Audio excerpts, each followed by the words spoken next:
But for a time today, some folks were able to return temporarily to their houses. Stella Thurkill was there when it happened in a neighborhood. She continues our coverage this evening. Stella, feelings from homeowners of relief, I suspect, and perhaps feelings, despite the obvious words and the very prudent words of caution, some relief and sense that this might be over for the worst. At least the worst part might be over now. Well, we've been here at Westlake High School, Brian, where evacuees have been hovering around emergency personnel, and one by one, cars pull up to see if they can go home. Roxanne telling us that word is out. Cautiously, they can go home. We have one person standing next to us. I hope we have time to talk to them after our story. But all day long, photojournalist Dan Dixon and I have been talking to the evacuees and what their situation is. Our house is right actually on the corner of the dead-end road right here. Mark Meekum was in Salt Lake when the dump fire got too close for comfort. His sons were warned and started evacuating. So we hurried home, just kind of threw what we thought we might need together and just left. Quincy Tolman and his family grabbed the pets, some photos, and a few essentials. Some clothes and a blanket and a pillow. Stayed in the motorhome last night.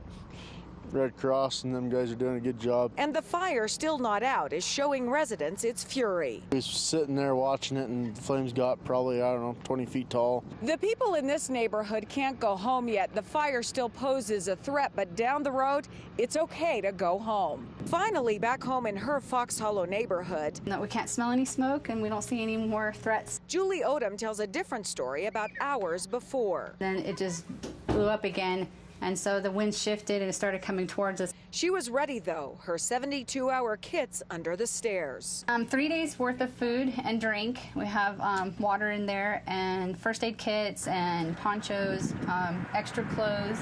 And no matter where evacuees have been waiting out the fire. The cot bed definitely was not my favorite, but I'm definitely grateful that, it was better than a car or sleeping on the floor, this hardwood floor. There is comfort in knowing help is around the corner. Keep your optimism. Be happy. Smile. It could be worse. And a person can never be over-prepared for the worst-case scenario. To make sure that you have all your kids, your family's close, and that everybody's safe. And we're so happy for many of these evacuees. I'm standing next to one, Jill Darrington. She yelled at me from across the parking lot, "We gotta go home." Wow, how are you feeling right now? Very relieved, very happy to be going home.